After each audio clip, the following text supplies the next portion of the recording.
নমস্কার। স্বরচিত কবিতা আবৃত্তি করে শোনাচ্ছি।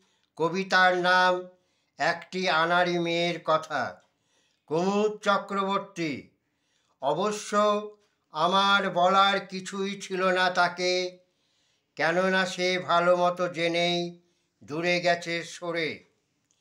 তবু সৌজন্যের খাতিরে দু একটা চিঠি ডাকযোগে পেলে দুঃখের জ্বালা ফেলতাম ঝেড়ে। বন্ধুত্বের খাতিরে লিখলে কি এমন হতো, নিছক ভদ্রতায় তো এ যুগে সব কিছু যত। আপিসের কেরানি থেকে বড়বাবু সবাই তো ভদ্রতার কাছে কাবু। শিষ্টাচার তো তাকেই বলে, পানে বিদ্বেষ তবু মুখে হাসি যদি ঢালে।